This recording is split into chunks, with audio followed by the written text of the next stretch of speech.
Ma famille a manqué ma remise de diplôme, mais lorsque mon pantouse de 2,6 millions d'euros a fait les gros titres de la presse immobilière, papa a envoyé un texto, dîner de famille à 19h. Discussion importante. Le message est arrivé à 14h47, un mardi. Aucune salutation, aucune chaleur, juste ces quelques mots d'un homme qui n'avait pas pris la peine de reconnaître mon existence depuis 4 ans. Mon père, Richard Caldwell, avait toujours été efficace dans sa communication quand cela l'arrangeait. Ce message portait le même ton autoritaire qu'il avait utilisé tout au long de mon enfance, celui qui attendait une obéissance immédiate et sans question. Je fixais l'écran de mon téléphone, assise dans mon bureau d'angle au 42e étage de l'immeuble Whitmore, regardant les gratte-ciel du centre-ville scintiller sous le soleil de l'après-midi. Mon assistante venait de m'apporter le dernier numéro du Metropolitan Real Estate Quarterly, et c'était là, à la page 17, un article pleine page sur l'acquisition de mon pantouse dans la tour historique Ashford. L'article détaillait chaque caractéristique architecturale, les vues panoramiques sur la ville, les moulures d'origine que j'avais restaurées, et oui, cette étiquette de prix de 2,6 millions d'euros qui semblait s'être répandue plus vite qu'une traînée de poudre dans certains cercles sociaux. Le moment choisi pour le texto de papa n'était pas une coïncidence. Rien de ce que faisait Richard Caldwell n'était jamais une coïncidence. Mon téléphone vibra de nouveau. Cette fois, c'était mon frère aîné, Tyler. Maman veut que tu sois là. S'il te plaît, viens. Au moins, il avait ajouté la courtoisie d'un « s'il te plaît », ce que notre père n'avait pas réussi à faire. Tyler avait toujours été le médiateur, le pacificateur qui essayait d'aplanir les angles de notre dynamique familiale fracturée. Mais même ses efforts diplomatiques ne pouvaient effacer ce qu'ils avaient fait. Il y a 4 ans, j'avais traversé la scène de Stanford seule. Enfin, pas entièrement seule. Ma meilleure amie, Anna, était là, criant mon nom assez fort pour compenser les sièges vides où ma famille aurait dû se trouver. Les parents de ma colocataire avaient pris des photos, m'avaient serré dans leurs bras, me disant à quel point ils seraient fiers si leur propre fille avait une amie aussi accomplie. Des inconnus m'avaient montré plus d'amour ce jour-là que mon propre sang. L'excuse avait été la fête de fiançailles de Tyler. D'une manière ou d'une autre, la célébration de sa demande en mariage à sa petite amie de 8 mois avait éclipsé ma remise de diplôme de l'une des universités les plus prestigieuses du pays. Mon diplôme d'architecture, la bourse que j'avais obtenue, les 4 années de nuit blanche et de dévouement acharné, rien de tout cela n'avait assez compté pour qu'ils me choisissent. Juste cette fois-là. Ce n'est pas que nous ne nous soucions pas de ta réussite, m'avait dit ma mère, Patricia, au téléphone la semaine précédant la cérémonie. Sa voix avait cette douceur étudiée qu'elle utilisait pour annoncer des nouvelles désagréables.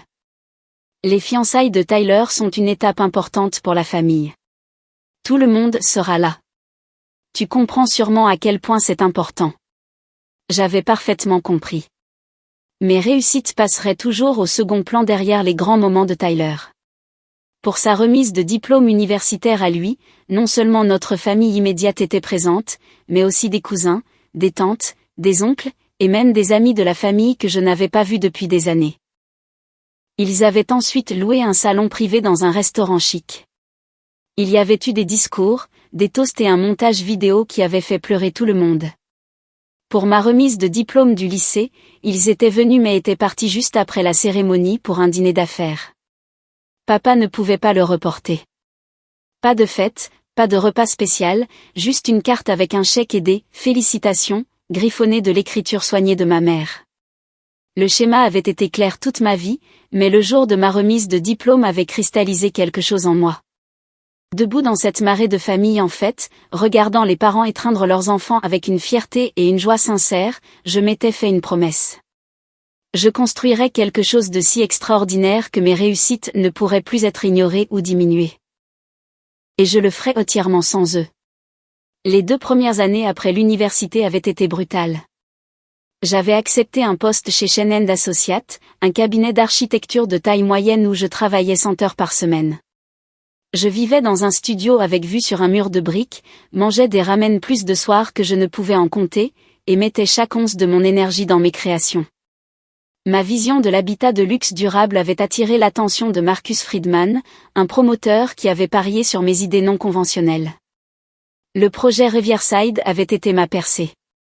12 maisons de ville qui alliaient préservation historique et technologie verte de pointe, chacune vendue bien au-dessus de la valeur du marché avant même la fin de la construction. Marcus m'avait présenté à son réseau. Et soudain, j'étais l'architecte que tout le monde s'arrachait. D'autres projets suivirent, chacun s'appuyant sur le précédent, ma réputation grandissant dans des cercles professionnels que ma famille ne fréquentait pas. Je suis restée discrète sur les réseaux sociaux au sujet de mon succès. Pas de publication sur les contrats importants ou les cérémonies de remise de prix. Mon compte Instagram est resté privé, ne montrant que des images soigneusement choisies qui ne révélaient rien de ma vie professionnelle. Quand des parents éloignés me demandaient ce que je faisais, je donnais des réponses vagues sur mon travail dans le design. Laissez-les supposer que je décorais des salons ou choisissais des couleurs de peinture. L'argent s'était accumulé plus vite que je ne l'avais prévu. Des investissements intelligents, des économies rigoureuses et une concentration presque obsessionnelle sur le travail avaient porté leurs fruits d'une manière que j'osais à peine imaginer à l'époque des dîners de ramen. Lorsque le penthouse de la tour Ashford a été mis en vente, j'ai su immédiatement qu'il était fait pour moi. L'immeuble lui-même était un chef-d'œuvre de l'architecture des années 1920, et l'appartement du dernier étage avait été négligé pendant des décennies. J'avais vu au-delà des dégâts des eaux et des installations démodées pour apercevoir les hauts plafonds et les détails d'origine qui le rendaient irremplaçable. La vente aux enchères avait été intense. 3 autres acheteurs voulaient la propriété, y compris un promoteur qui prévoyait de la vider complètement pour en faire une vitrine moderne et stérile. J'étais assise dans cette salle de conférence avec mon agent immobilier, Jennifer, regardant les enchères grimper de plus en plus haut. Mon cœur battait si fort que je pensais que tout le monde pouvait l'entendre. Il ne s'agissait pas seulement de posséder un bien immobilier. Il s'agissait de s'approprier quelque chose de magnifique que d'autres avaient négligé, de voir un potentiel là où d'autres ne voyaient que des problèmes. Peut-être y avait-il là une métaphore de ma propre vie. Lorsque mon offre finale a été acceptée, Jennifer m'a serré dans ses bras, là, devant tout le monde. Elle avait travaillé avec moi pendant des mois, comprenant ce que cet achat signifiait au-delà de l'investissement financier. La vendeuse, une femme âgée nommée Dorothy, dont la famille possédait le penthouse depuis les années 1950, avait assisté personnellement à la vente. Après l'annonce de l'enchère gagnante, elle avait demandé à me rencontrer en privé. Nous nous étions retirés dans un coin tranquille de la salle des ventes. Cette femme d'environ 80 ans, aux mains nouées par l'arthrite, m'a raconté comment elle avait élevé ses enfants dans cet espace, parlé des dîners, des matins de Noël et des soirées tranquilles à lire près des fenêtres. Son mari l'avait demandé en mariage sur le balcon, sa fille avait fait ses premiers pas dans le salon. Je suis heureuse qu'il aille à quelqu'un qui voit ce qu'il est vraiment, avait dit Dorothy en me glissant une petite enveloppe dans les mains. À l'intérieur se trouvait une photo en noir et blanc du penthouse en 1952. Immaculé et élégant, exactement comme il avait été conçu. Voilà à quoi il ressemblait quand nous avons emménagé. Peut-être que cela pourra vous aider à lui redonner vie. Cette photographie avait guidé chaque décision que j'avais prise pendant la rénovation. J'avais engagé des artisans spécialisés dans la restauration historique, recherchant des motifs de carrelage d'origine et assortissant le bois à des échantillons que j'avais soigneusement conservés. La cuisine avait été un défi particulier, nécessitant une modernisation complète pour être fonctionnelle tout en maintenant l'intégrité esthétique de l'espace. J'avais passé 3 semaines rien que pour trouver les bonnes poignées de placards, dénichant des pièces vintage correspondant à l'époque. Mon entrepreneur, James, avait pensé que j'étais folle. Scarlett, vous passez plus de temps sur ces détails que certaines personnes n'en passent à planifier leur mariage, avait-il dit alors que je me tourmentais sur la différence entre 2 teintes de carrelage métro presque identiques. C'est important, avais-je simplement répondu. Parce que ça l'était. Chaque choix, chaque détail, chaque élément était un témoignage de l'idée que l'on pouvait honorer ce qui avait précédé tout en créant quelque chose de nouveau. Que le respect de l'histoire et l'innovation pouvaient coexister. Que rien ne devait être sacrifié au nom du progrès. 6 mois de rénovation l'avaient transformé en quelque chose qui laissait même les agents immobiliers chevronnés bouche bée lorsqu'ils franchissaient la porte. J'avais restauré chaque élément historique tout en intégrant des caractéristiques de durabilité modernes invisibles à l'œil nu. Le résultat était une maison qui honorait le passé tout en embrassant l'avenir. Exactement la philosophie qui avait rendu mon travail professionnel si recherché. La semaine où j'ai enfin emménagé, j'ai invité Anna pour la grande révélation. Elle a parcouru chaque pièce 2 fois, touchant les moulures restaurées, admirant la façon dont la lumière de l'après-midi filtrait à travers les vitraux d'origine que j'avais minutieusement réparés au lieu de les remplacer. C'est incroyable, a-t-elle soufflé, debout dans ce qui allait devenir mon endroit préféré, près des fenêtres. Scarlett, ce n'est pas juste une maison. C'est de l'art. Ce soir-là, nous avions commandé à emporter et mangé assises par terre dans mon salon vide, nos voix résonnant dans l'espace, parlant du chemin que nous avions parcouru depuis l'université. Anna avait bâti son propre succès dans le marketing, gravissant les échelons de l'entreprise avec la même détermination et les mêmes nuits tardives que j'avais consacrées à ma carrière d'architecte. Aucune de nous n'avait choisi la voie facile, et aucune de nous n'avait compté sur les relations familiales pour arriver là où nous étions. Tu te demandes parfois ce qui se serait passé s'ils étaient venus, avait soudainement demandé Anna, en parlant de la remise de diplôme.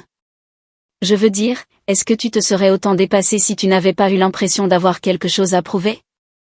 La question m'avait prise au dépourvu. J'y avais déjà pensé, tard le soir quand je ne pouvais pas dormir, mais je ne l'avais jamais formulée à voix haute. Peut-être pas, avais-je admis. Peut-être que je me serais contentée de bien au lieu de viser l'exceptionnel. Peut-être que j'aurais joué la sécurité. Leur perte est devenue ton gain, avait dit Anna en levant son verre de vin. À la santé des familles qui nous sous-estiment et des empires que nous bâtissons par dépit. Nous avions trinqué, en riant, mais il y avait une part de vérité dans son toast. Le dépit était un puissant moteur, même si je préférais y voir une indépendance déterminée. L'article dans le Metropolitan Real Estate Quarterly avait été inattendu. Une journaliste avait eu vent de la vente et de la transformation, et elle avait insisté pour en faire un reportage. J'avais d'abord refusé, mais elle m'avait eu à l'usure avec son enthousiasme sur la façon dont mon travail représentait une nouvelle vague de pensée architecturale. L'article avait été publié avec mon nom, mon âge et suffisamment de détails sur ma philosophie de conception pour qu'il soit clair qu'il ne s'agissait pas d'une richesse héritée ou d'argent de famille. C'était le fruit de mon travail. Apparemment, quelqu'un du country club de papa l'avait vu. Ou peut-être une des amies du club de jardinage de maman. Peu importe comment l'information avait circulé, elle avait clairement eu un impact assez fort pour justifier cette soudaine invitation à dîner. Je regardai à nouveau le texto, puis le message de suivi de Tyler. Mon premier instinct fut d'ignorer les deux, de les laisser sans réponse comme il m'avait laissé seul dans ce public de remise de diplôme. Mais la curiosité l'emporta. 4 ans de silence et maintenant ça. Je voulais voir ce qui pouvait bien être assez important pour combler ce fossé. De plus, je mentirais si je disais qu'une partie de moi ne voulait pas qu'ils voient exactement qui j'étais devenu sans leur soutien ou leur approbation. Dis-lui que je serai là, ai-je répondu à Tyler par texto. Dois-je apporter quelque chose? Juste toi, a-t-il répondu en quelques secondes. Puis, après une pause, un autre message est apparu. C'est bien que tu viennes. Vraiment. La maison familiale des Caldwell se trouvait à Willow Ridge, une banlieue huppée où les maisons se cachaient derrière des portails et des haies manucurées. J'avais grandi dans cette maison coloniale de 5 chambres, jouant dans le jardin avec Tyler, fréquentant les bonnes écoles, prenant des leçons de piano que je détestais. De l'extérieur, tout avait l'air parfait. Comme la plupart des choses à Willow Ridge. Je me suis garé dans l'allée circulaire à 18h58, arrivant délibérément juste avant 19h. Ma voiture, une hybride élégante qui coûtait plus que mon premier salaire annuel, semblait déplacée à côté de la berline de luxe traditionnelle de papa et du SUV conservateur de Tyler. Je l'avais acheté parce que c'était le véhicule électrique le mieux noté pour la conduite en ville, mais je ne prétendrai pas que je n'appréciais pas la déclaration qu'elle faisait. La porte d'entrée s'ouvrit avant que je puisse frapper. Maman se tenait là, dans un ensemble pull de couleur crème, des perles à son cou, ses cheveux blonds coiffés dans le même carré soigné qu'elle portait depuis 20 ans. Son sourire était accueillant mais n'atteignait pas tout à fait ses yeux. « Scarlett, chérie, tu es magnifique. » Elle s'approcha pour une bise aérienne près de ma joue. « Entre. Entre. » Tout le monde est dans la salle à manger. Tout le monde s'est avéré être papa, Tyler et la femme de Tyler, Bethany. La table de la salle à manger était dressée avec la belle porcelaine de maman, le motif que je me rappelais de chaque fête et occasion spéciale. Un rôti trônait au centre, entouré de tous les accompagnements traditionnels que maman préparait toujours. Cela aurait pu être n'importe quel dîner de famille de mon enfance, à l'exception des 4 années d'absence qui flottaient dans l'air comme de la fumée. Scarlett, dit papa en se levant, tendant la main par-dessus la table comme si nous étions des associés. Il avait maintenant 62 ans, ses cheveux bruns entièrement grisonnants, sa posture toujours droite comme un militaire, vestige de ses années de service avant de fonder son cabinet de conseil financier. Heureux que tu aies pu venir. Je lui serrai la main, égalant sa poignée ferme. Ton message semblait urgent. Mangeons d'abord, intervint maman doucement, se dirigeant déjà vers la cuisine. Tout est prêt. Scarlett, tu aimes toujours le rôti, n'est-ce pas? En fait, oui, et j'étais surprise qu'elle s'en souvienne. Nous prîmes nos places, Tyler croisant mon regard avec une expression que je ne pouvais pas tout à fait déchiffrer. Bethany sourit chaleureusement, et je ressentis une pointe de culpabilité. Elle m'avait contacté plusieurs fois au fil des ans avec des textos et des invitations à prendre un café. J'avais gardé mes réponses polies mais distantes, ne voulant pas construire une relation qui m'obligerait à renouer avec la famille dont je m'étais délibérément éloignée. Le repas commença par les banalités habituelles. Papa interrogea Tyler sur un client de son agence d'assurance. Maman discuta de la prochaine vente de charité de son club de jardinage. Bethany mentionna un voyage qu'il prévoyait au capitaine. Je mangeais mon rôti et mes légumes, offrant des réponses minimales lorsqu'on s'adressait directement à moi, attendant la vraie raison pour laquelle j'avais été convoquée. Le dessert était une tarte aux pommes, un autre classique familial. Maman l'a servi avec de la glace à la vanille. Et enfin, alors que nous terminions, papa se racla la gorge de cette manière particulière qui signifiait qu'il était sur le point de dire quelque chose qu'il considérait comme important. Je suis sûre que tu te demandes pourquoi je t'ai demandé de venir ce soir. L'idée m'avait traversé l'esprit. Je posai ma fourchette, le regardant droit dans les yeux. Il eut la grâce de paraître légèrement mal à l'aise, une expression rare sur le visage habituellement composé de Richard Caldwell. J'ai vu l'article sur ton achat. Une propriété très impressionnante. Merci. Je ne savais pas que tu avais si bien réussi. L'architecture, c'est ça. Le design de luxe durable, corrigez-je. Projets résidentiels et commerciaux. J'ai eu la chance de travailler avec d'excellents promoteurs. Maman se pencha en avant, son intérêt clairement piqué. Chérie, c'est merveilleux. Pourquoi ne nous as-tu rien dit? Nous n'avions aucune idée que tu avais autant de succès. La question était si absurde que j'ai failli rire. Vous n'avez jamais demandé. En 4 ans, aucun de vous n'a appelé pour prendre de mes nouvelles, me questionner sur mon travail, ou montrer le moindre intérêt pour ma vie. Un silence inconfortable s'installa sur la table. Tyler baissa les yeux sur sa tarte. Bethany trouva soudain son verre d'eau fascinant. Papa se reprit le premier. Nous avions l'intention de te contacter. La vie est bien remplie. Tu sais ce que c'est. Mais la famille, c'est la famille, et je pense qu'assez de temps a passé pour que nous mettions ce malentendu derrière nous. Un malentendu, répétai-je lentement, savourant l'inadéquation du mot. C'est comme ça qu'on appelle ça? Tu étais contrarié par la situation de la remise de diplôme, dit maman doucement. Nous l'avons compris, vraiment. Mais les fiançailles de Tyler étaient importantes aussi. Nous pensions que tu comprendrais que parfois, nous devons faire des choix difficiles. Vous avez fait un choix, en effet, acquiesçai-je. Vous avez choisi Tyler, comme vous l'avez toujours fait. Mais ne prétendons pas qu'il s'agit d'une seule remise de diplôme.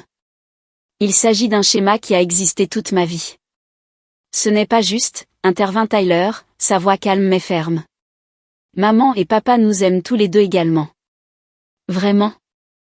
Je me tournai vers lui. Ce frère que j'avais autrefois admiré, qui avait bénéficié de tous les avantages sans même s'en rendre compte. Dis-moi, Tyler, quand tu as été diplômé de Princeton, combien de personnes sont venues?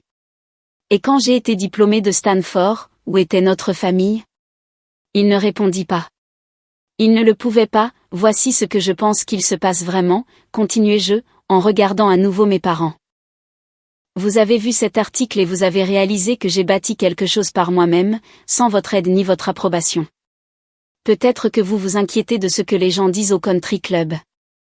Peut-être que vous êtes préoccupé par l'image que renvoie le fait que votre fille a acheté une propriété à plusieurs millions d'euros et que vous n'étiez même pas au courant de sa carrière. Ou peut-être, et je pense que c'est ça, vous avez réalisé que je pourrais en fait être quelqu'un qui vaut la peine d'être connu maintenant que j'ai de l'argent et un statut dont vous pouvez vous vanter. Scarlett, c'est injuste, protesta maman, son calme soigneusement entretenu se fissurant légèrement. Nous sommes tes parents. Nous avons toujours voulu le meilleur pour toi. Vous vouliez que je m'intègre dans la vie que vous aviez planifiée. Le problème, c'est que vous n'avez jamais vraiment prêté attention à ce que je voulais ou à ce dont j'avais besoin. Vous ne m'avez jamais vu. Pas vraiment. La mâchoire de papa se crispa. Un signe que je me rappelais de mon enfance, indiquant que sa patience s'épuisait. Je pense que tu dramatises. Nous sommes une famille, et les familles se soutiennent mutuellement. Je ne t'ai pas demandé de venir ici pour ressasser de vieux griefs. Je t'ai demandé de venir parce que Tyler et Bethany développent leur entreprise et qu'ils auraient besoin d'un coup de main. La voilà. La véritable raison de ce dîner, servi avec la tarte aux pommes. Papa nous a aidés à planifier, expliqua Tyler, l'air légèrement embarrassé. Nous ouvrons une deuxième agence d'assurance, et nous devons obtenir un financement supplémentaire. Les banques sont difficiles sur les conditions de prêt. Papa a mentionné que tu pourrais peut-être aider, étant donné ton succès financier évident. Je me suis adossée à ma chaise, un rire montant dans ma poitrine que j'ai à peine réussi à réprimer. Vous voulez de l'argent? Pas un cadeau, clarifia rapidement papa. Un investissement. Ce serait une opportunité commerciale légitime.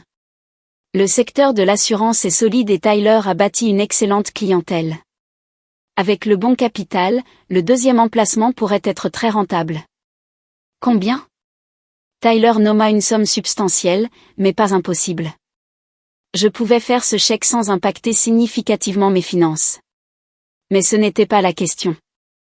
Laissez-moi voir si je comprends bien, dis-je lentement. Vous ne m'avez pas parlé depuis 4 ans.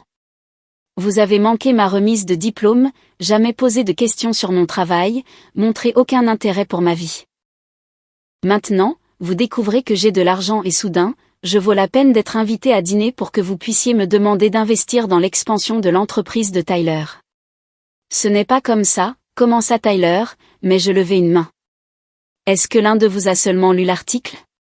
Il ne parlait pas seulement du Penthouse. Il y avait 3 paragraphes sur ma philosophie de conception, mon engagement envers l'architecture durable, les projets que j'ai réalisés. Vous êtes-vous senti fier?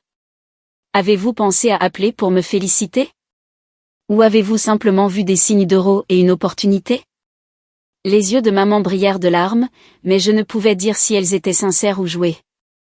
Tu es notre fille. Bien sûr que nous sommes fiers de toi. Nous ne savions simplement pas comment combler le fossé après tant de temps. Peut-être avons-nous mal géré la situation de la remise de diplôme, mais nous essayons maintenant. Vous essayez maintenant parce que vous voulez quelque chose de moi. Je me levai, posant ma serviette sur la table. Voici ce qu'on apprend en étant ignoré et sous-estimé toute sa vie. On apprend à se valoriser, à connaître sa propre valeur sans avoir besoin de validation externe. J'ai bâti ma carrière sans votre soutien. J'ai acheté ma maison avec l'argent que j'ai gagné par mon propre travail.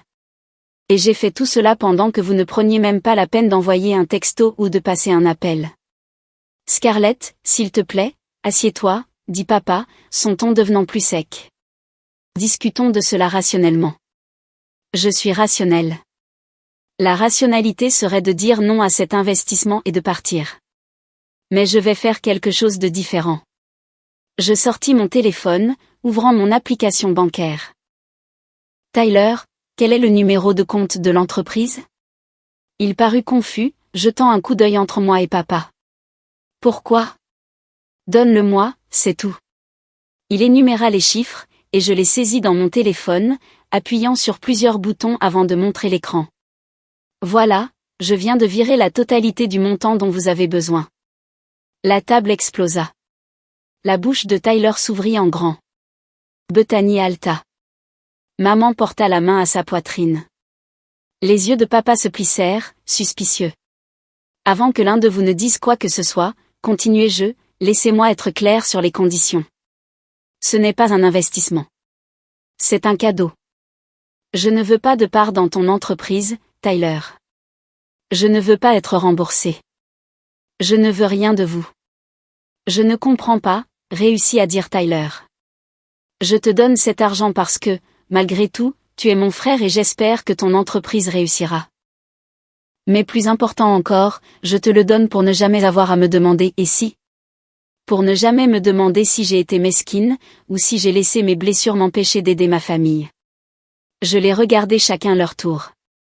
Mais je veux que vous compreniez tous quelque chose. Cela ne répare pas ce qui est brisé entre nous. Cela n'efface pas 4 ans de silence ou une vie passée à la 2e place. Je pris mon sac à main sur le dossier de ma chaise. L'argent est assorti d'une seule condition. Je ne veux pas être contacté à moins que vous ne soyez sincèrement intéressé par moi en tant que personne, pas en tant que source de soutien financier ou de statut social.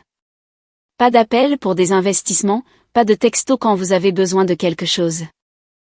Si vous voulez une relation avec moi, elle doit être réelle et elle doit commencer par de véritables excuses et la reconnaissance de la façon dont vous m'avez traité. Scarlett, attends, maman se leva, tendant la main vers moi. Ne pars pas comme ça. Parlons-en correctement. C'est ce que nous venons de faire. Je suis venue à ce dîner parce que vous l'avez demandé. J'ai même apporté quelque chose avec moi. Je souris sans humour. J'ai apporté le succès que vous ne pensiez jamais que j'atteindrais. J'ai apporté la preuve que je n'avais pas besoin de vous. Et j'ai apporté une générosité que vous ne méritez pas, parce que je choisis d'être une meilleure personne que ce que mon cœur me dicte. Le visage de papa était devenu rouge. Tu penses que tu peux t'acheter une sortie des obligations familiales? La famille, ce n'est pas une question d'argent, Scarlett. Tu as absolument raison, papa. La famille, ce n'est pas une question d'argent. C'est une question d'être présent. C'est d'être là pour les moments qui comptent. C'est une question d'amour, de soutien et de s'intéresser réellement à la vie des autres.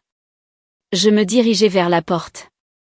C'est une leçon que j'ai apprise de Hannah et de sa famille, qui ont célébré ma remise de diplôme comme si c'était leur propre réussite. Ils m'ont appris ce que la famille peut être quand elle est basée sur une attention sincère plutôt que sur l'obligation et la hiérarchie. Tyler me suivit dans le couloir. Scarlett, je suis désolée. J'aurais dû dire ça il y a des années. J'aurais dû réaliser ce que ma fête de fiançailles signifierait pour toi. J'ai été égoïste et irréfléchie, et je le regrette depuis. Ces excuses me prirent au dépourvu. Parmi les membres de ma famille, Tyler avait toujours été celui dont je me sentais la plus proche, même si cette proximité avait ses limites. Merci de dire ça, répondis-je doucement. Ça compte vraiment. J'ai essayé de t'appeler plusieurs fois après la remise de diplôme. Tu n'as jamais répondu. Je sais. J'ai vu tes appels. Je n'étais pas prête. Je croisais son regard. Peut-être qu'un jour je le serai. Mais ce jour n'est pas aujourd'hui, et ce ne sera pas demain non plus. J'ai besoin de temps, Tyler. De vrai temps. Pas seulement quelques mois, mais des années, peut-être, pour digérer tout ça et déterminer s'il y a une relation qui vaut la peine d'être sauvée. Je comprends. Et pour ce que ça vaut, j'ai lu tout l'article. Ton pantouse a l'air incroyable. La façon dont ils ont décrit ta philosophie de conception, sur le respect de l'histoire tout en embrassant l'avenir, c'est vraiment magnifique. Ces mots m'ont touché plus que je ne l'aurais cru. Merci. Je peux te poser une question? Pourquoi m'as-tu vraiment donné l'argent? J'ai réfléchi attentivement à la question.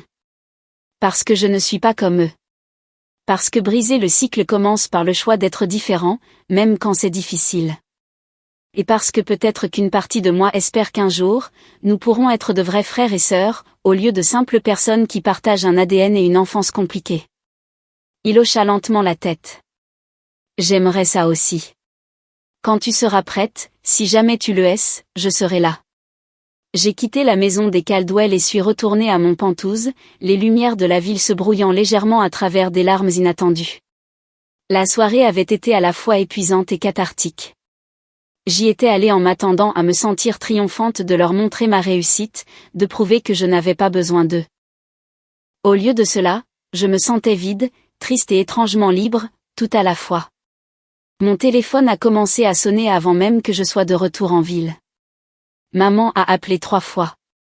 Papa a envoyé 2 textos, ces messages alternant entre la colère et des tentatives maladroites de réconciliation. J'ai mis leur numéro en silencieux et me suis concentrée sur la route. Anna a appelé alors que je me garais dans le garage souterrain de mon immeuble. J'ai répondu via les haut-parleurs de la voiture. Alors, a-t-elle demandé sans préambule, comment ça s'est passé? J'ai donné à Tyler l'argent dont il avait besoin et j'ai dit à toute ma famille exactement ce que je pense d'eux. Oh mon Dieu! Les détails. Maintenant. Je lui ai raconté toute l'histoire pendant que je prenais l'ascenseur jusqu'à mon étage, que je déverrouillais ma porte et que j'entrais dans la maison que je m'étais créée. Anna a écouté sans m'interrompre, me laissant verbaliser mes pensées. Est-ce que ça va? A-t-elle demandé quand j'ai eu fini. Honnêtement, je ne sais pas encore. Demande-moi dans quelques jours. Je me suis approchée des baies vitrées qui donnaient sur la ville, la vue qui m'avait fait tomber amoureuse de cet endroit. Ai-je fait ce qu'il fallait? Je pense que tu as fait exactement ce que tu avais besoin de faire. Tu as posé des limites. Tu as été honnête. Et tu t'es prouvé à toi-même que tu es capable de générosité même quand les gens ne le méritent pas. C'est assez puissant, Scar. Ou peut-être que j'ai juste gaspillé beaucoup d'argent pour marquer un point. Cet argent n'est pas gaspillé s'il t'a apporté la paix de l'esprit et un sentiment de clôture. Et puis, tu en as plein d'autres là d'où ça vient, future légende de l'architecture. Je ris malgré moi. Tu es censé être objective et me dire quand je dramatise. Je suis objective. Tu dramatises complètement, mais tu as gagné le droit de le faire. Ta famille t'a ignoré pendant des années, puis est revenue en rampant quand ils voulaient quelque chose. Tu avais parfaitement le droit de les envoyer promener. Le fait que tu aies aussi aidé Tyler, c'est juste toi qui es une bonne personne, même quand il serait plus facile de ne pas l'être. Nous avons parlé pendant une autre heure, de tout et de rien, comme nous le faisions depuis notre première année d'université où nous avions été assignés comme colocataires au hasard. Anna avait été là pour chaque moment important de ma vie d'adulte. Elle avait célébré mes succès, m'avait soutenu dans mes échecs, et ne m'avait jamais fait sentir que j'étais trop ou pas assez. Après avoir raccroché, je suis restée longtemps devant ces fenêtres, regardant la ville pulser de vie en dessous. Mon téléphone continuait de vibrer avec des messages que je n'ai pas lus. Finalement, je l'ai éteint complètement et me suis versé un verre de vin, m'installant dans le coin lecture que j'avais conçu spécialement pour des soirées calmes comme celle-ci. L'article du Metropolitan Real Estate Quarterly était sur la table basse où je l'avais laissé ce matin. Je l'ai pris et je l'ai relu. Vraiment lu cette fois, au lieu de simplement chercher mon nom. La journaliste avait capturé quelque chose d'essentiel sur mon travail, sur la philosophie qui guidait chacune de mes décisions de conception. Elle avait compris ce que j'essayais d'accomplir d'une manière que ma famille n'avait jamais fait. 3 semaines se sont écoulées avant que Tyler ne me recontacte. Son texto était simple. Les affaires vont bien. Merci encore d'avoir cru en moi. Sans pression, mais Bethany et moi invitons des gens à dîner le mois prochain. Tu serais la bienvenue si tu veux venir. Pas de parents invités. Je n'ai pas répondu immédiatement. L'invitation est restée dans mes messages pendant des jours pendant que je débattais de ce que je voulais. Finalement, j'ai répondu, peut-être. Laisse-moi y réfléchir. Il a répondu par un pouce levé, et c'est tout. Pas de pression, pas de culpabilisation, juste une porte ouverte que je pouvais franchir si et quand j'étais prête. Les messages de maman sont devenus moins fréquents au fil des semaines et des mois. Elle était passée d'appels quotidiens à des textos hebdomadaires, pour finalement se contenter de nouvelles occasionnelles de la famille. Papa a complètement cessé de me contacter après que je n'ai pas répondu à son 3e message. Je pense que sa fierté ne pouvait pas supporter le rejet, ce qui m'allait très bien. Ma carrière a continué à prospérer. Plus de projets, de plus gros budgets, des reportages dans des magazines d'architecture nationaux. J'ai embauché une assistante et un architecte junior, j'ai commencé à planifier mon propre cabinet. Le succès que j'avais bâti ne cessait de croître, et maintenant je pouvais en profiter sans ce besoin lancinant d'approbation parentale que j'avais porté si longtemps. Anna a suggéré une thérapie, et j'ai trouvé une conseillère spécialisée dans les dynamiques familiales. Le docteur Winters m'a aidé à comprendre que mes sentiments étaient valides, que je ne devais pas pardonner simplement parce qu'ils étaient ma famille, et que prendre soin de moi n'était pas égoïste. Ces séances sont devenues un espace où je pouvais travailler sur les couches compliquées de blessures, de colère et d'espoir qui accompagnaient la rupture. 8 mois après ce dîner, j'ai accepté l'invitation de Tyler. C'était plus intime que je ne l'avais imaginé, juste lui, Bethany, et 2 autres couples de leurs amis. Nous avons parlé de son entreprise, de mon dernier projet, du travail de Bethany dans l'organisation à but non lucratif qu'elle avait rejointe. Personne n'a mentionné nos parents. Personne n'a demandé pourquoi j'avais été absente des événements familiaux. C'était juste un dîner avec mon frère et sa femme, normal et confortable d'une manière que les interactions familiales n'avaient jamais été auparavant. En rentrant chez moi ce soir-là, j'ai réalisé que quelque chose avait changé. La colère qui avait brûlé si intensément pendant si longtemps s'était refroidie pour devenir quelque chose de plus gérable. Je n'étais pas prête à me réconcilier avec mes parents. Peut-être que je ne le serais jamais, mais je pouvais avoir une relation avec Tyler qui existait indépendamment de ce conflit, qui honorait les bons côtés de notre lien sans me forcer à accepter le dysfonctionnement. Mon téléphone a sonné le lendemain matin. Le nom de maman est apparu à l'écran. Pour la première fois depuis des mois, j'ai répondu. Allô, maman. Scarlett. Sa voix semblait incertaine, hésitante d'une manière que je n'avais jamais entendue de Patricia Caldwell. Tyler a mentionné que tu es venu dîner hier soir. Je suis heureuse que vous vous parliez à nouveau. Nous y allons doucement, mais oui. Une pause s'est étirée entre nous, remplie de toutes les choses que nous ne nous étions pas dites. Finalement, elle a repris la parole. Je te dois des excuses. De vraies excuses, pas les explications dédaigneuses que je t'ai données à ce dîner. Ton père et moi t'avons manqué à plusieurs reprises, et pour cela, je suis vraiment désolée. Je me suis assise sur mon canapé, sincèrement choquée. Qu'est-ce qui a provoqué ça? J'ai beaucoup réfléchi à ce que tu as dit, sur les schémas, sur le fait de choisir Tyler, sur le fait de ne pas te voir. J'en ai parlé à ma thérapeute. Elle a ri d'une voix tremblante. Oui, je vois une thérapeute maintenant. Elle m'a aidé à comprendre certaines vérités difficiles sur ma façon d'être parent et les dommages que j'ai causés. Je ne m'attends pas à ce que tu me pardonnes tout de suite, ou peut-être jamais. Mais je voulais que tu saches que je t'entends et que je suis désolée. Nous avons parlé pendant 1 heure, pas d'argent, d'obligations ou de la faute de qui que ce soit. Elle m'a posé des questions sur mon travail, de vraies questions, et a écouté mes réponses. Elle m'a parlé de la vente de charité et de son jardin sans que cela ressemble à une performance. Ce n'était pas parfait. Des années de blessures ne pouvaient pas être effacées par une seule conversation, mais c'était sincère d'une manière que notre relation n'avait jamais été auparavant. J'aimerais voir ton pantouse un jour, a-t-elle dit avant que nous raccrochions. Pas pour l'évaluer ou le juger, mais parce que tu l'as créé, et je veux comprendre ce qui est important pour toi. Peut-être, ai-je répondu. Voyons comment les choses évoluent. C'est juste. Merci d'avoir répondu à mon appel, Scarlett.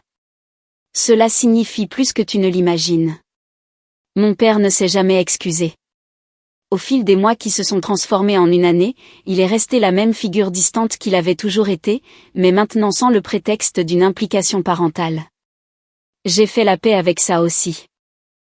Certaines personnes ne peuvent pas changer, et s'attendre à ce qu'elles le fassent ne mène qu'à plus de déception. L'entreprise de Tyler a prospéré. Il m'a remboursé l'argent que je lui avais donné, insistant malgré mes protestations. Tu as dit que c'était un cadeau, et j'en suis reconnaissant, m'a-t-il dit. Mais c'est important pour moi. Laisse-moi faire ça. J'ai fait don de la somme à un fonds de bourse pour les étudiants en architecture issus de milieux à faible revenu. 2 ans après ce dîner fatidique, Anna s'est mariée. Je lui ai conçu et offert, à elle et à son mari, la maison de leurs rêves comme cadeau de mariage. Maman est venue au mariage en tant que mon plus saint.